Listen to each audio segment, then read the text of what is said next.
여기 기사 하나를 여러분들과 공유를 합니다. 투자를 애국심으로 합니까? 아니죠. 그런 사람 없죠. 한국 주식은 단타, 미국 주식은 장기 보유 이렇게 돼 있습니다. 그런데 한국 주식 단타도 하지 마세요. 안 하는 것이 일 없습니다. 주식 이민가는 동학개미하고 나왔어요.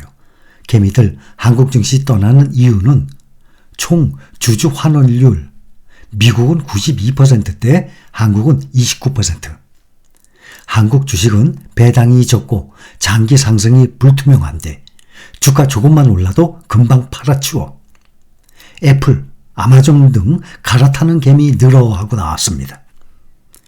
개별 종목 보면 대표적으로 삼성전자, 네이버, 카카오, LG화학, 현대차, 셀트리온, 시가총액 상위 종목이죠.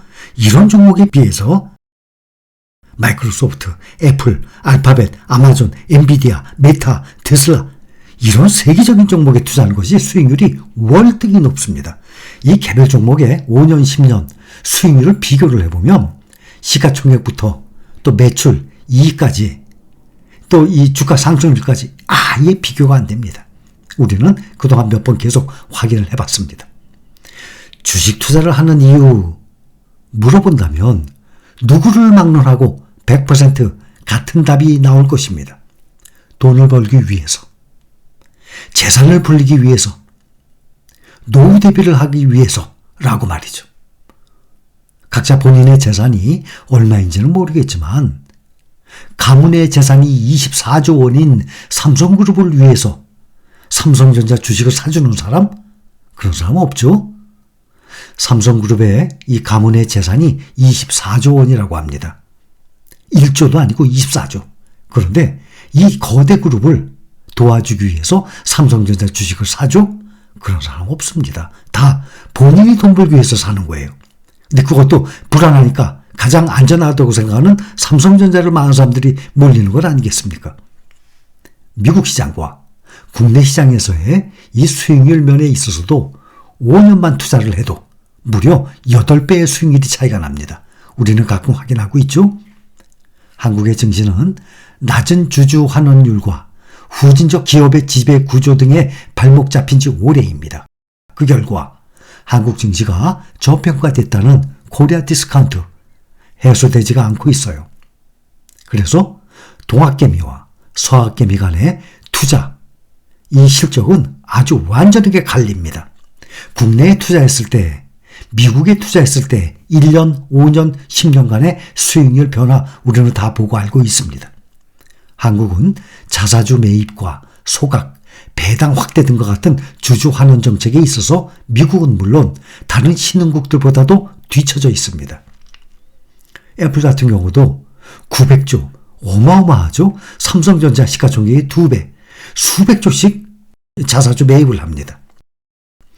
글로벌 금융정보 제공업체 팩트셋과 KB증권 등에 따르면 2013년부터 2022년 평균 총 주주 환원율은 미국이 92%, 반면에 한국은 29%에 불과했습니다.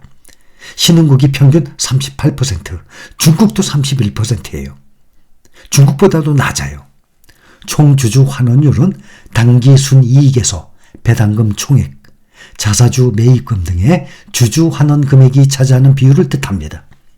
또 국내 기업들의 쪼개기 상장 또한 증시 저평가의 대표적인 요인입니다. 자본시장연구원에 따르면 2017년부터 21년 한국의 모자 기업 동시상장 비중은 19.3%에 달한 반면에 미국은 5.7%에 그쳤어요. 앞으로는 계속 미국 주식, 해외 주식 그러면 가장 비중이 큰 것이 미국입니다. 미국의 주식 점점 매수하는 사람들이 많아질 것입니다. 이거는 잘하는 거예요. 그래야 주식에 투자해서 돈을 버는 겁니다. 또 돈을 벌어야 달러를 벌어들여서 22%의 세금을 또 낼 것 아닙니까? 새해 첫 달에 국내 투자자들이 한국 증시보다 미국 증시에 더 많은 자금을 투자했어요. 올해 1월 한 달 국내 증시 열기를 가늠하는 투자자 예탁금이 약 9조 원 정도 감소했어요. 연일 지수 최고치를 경신하는 미국, 일본 증시와 대기성 자금인 머니마켓 펀드 등에는 투자자들의 뭉칫돈이 몰리고 있습니다. 오늘자 금융투자협회에 따르면 지난달 31일 투자자 예탁금이 50조 7,434억 원으로 집계가 됐습니다. 연초 59조 4,949억 원에서 약 9조 원이 빠져나갔습니다. 올해 들어서 1월에 코스피가 주요 20개국 대표지수 가운데서 가장 큰 폭으로 하락을 했습니다. 국내 주식시장이 부진한 것으로 나타나자 투자자들의 증시 대기 자금도 크게 빠져나간 것으로 풀이가 되고 있습니다. 국내 투자자들은 한국보다 미국 주식을 더 선호한 것으로 나와 있어요. 1월 한 달간 약 73억 달러를 순매수 결제했습니다. 같은 기간 일본 증시에서는 10억 2천만 달러를 순매수 결제한 것으로 집계됐어요. 국내 투자자들의 지난달 일본 주식 순매수 결제액이 전달보다 15배나 뛰었습니다. 국내 투자자들이 가장 많이 순매수 결제한 해외 증시 종목 상위 10개 중에 9개가 미국 증시에 상장된 미국 종목들이었어요. 해외 종목들 10개 중에 9개가 미국, 그러니까 다 미국 증시에 상장된 미국 종목에 투자한 것이 거의 다입니다. 이른바 서학개미들의 사랑을 받는 테슬라 순매수 결제액이 35억 5천만 달러, 가장 많았습니다. 근데 올해 들어서 매그니피센트 세븐 종목들 중에서 가장 많이 흘러내렸습니다. 2위는 마이크로소프트 27억 9천만 달러입니다. 마이크로소프트는 지난달에 생성형 인공지능 열풍에 한때 테슬라를 제치고 순매수 1위에 오르기도 했습니다. 마이크로소프트는 챗 GPT 개발사 오픈 AI에 130억 달러, 17조 원, 상당히 큰 금액입니다. 17조 원을 투자해서 지분 49%가량을 보유한 최대 주주입니다. 서학개미 테슬라 사랑이 식을 줄 모르고 있습니다. 지난해 2배 이상 올랐던 테슬라 주가가 지금 25% 급락을 하니까 저가 매수 기회로 판단한 것으로 또 보이기도 합니다.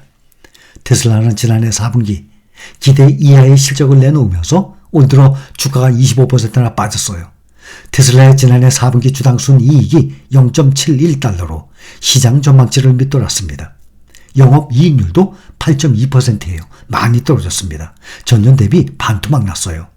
가격 인하에도 불구하고 전기차 수요가 감소한 탓으로 분석되고 있습니다. 또 여기에 올해 성장이 둔화할 수 있다는 비관적 전망이 여기저기서 나오고 있습니다. 그래서 투자자들의 우려를 키우고 있습니다. 테슬라는 올해 전망에 대해서 자동차 판매 성장률은 지난해보다 눈에 띄게 낮아질 수 있다라고 밝히기도 한 상태입니다. 요즘에 코리아 디스카운트로 인한 국내 증시 저평가 해소를 위한 기업 밸류업 프로그램이 이달 중 윤곽을 드러낼 것으로 예상이 되면서 증시에서 저 PBR 종목들을 중심으로 투자 열풍이 일고 있습니다. 증권가에서는 정부가 코리아 디스카운트 문제에 직접 팔을 걷어붙인 만큼 당분간 강세가 이어질 것으로 예상됩니다. PBR은 주가를 주당 순자산 가치로 나눈 값입니다. 기업이 보유하고 있는 순자산 대비 주가 수준을 보여주는 척도예요. 통상 PBR이 1배 미만이라는 것은 회사가 보유 자산을 전부 매각하고 사업을 청산할 때보다도 더 낮게 현재 주가가 형성된 상태라는 의미입니다. 이 가운데 정부가 저 PBR 기업을 집중 관리하는 목적에 기업 밸류업 프로그램을 운영하겠다는 의지를 밝히니까 시가총액 대비 자산 가치가 높은 자동차, 은행, 보험, 증권 등의 저 PBR 종목들의 급등세가 특히 어제 같은 경우 아주 급등을 했죠. 금융당국이 추진 중인 기업 밸류업 프로그램은 상장사 주가가 기업 가치보다 낮게 평가되는 현상을 개선하기 위한 것입니다. 기업 지배 구조 보고서에 기업가치 제고 계획을 기재하고 공시 우수법인 선정 시 가점을 부여하는 것입니다.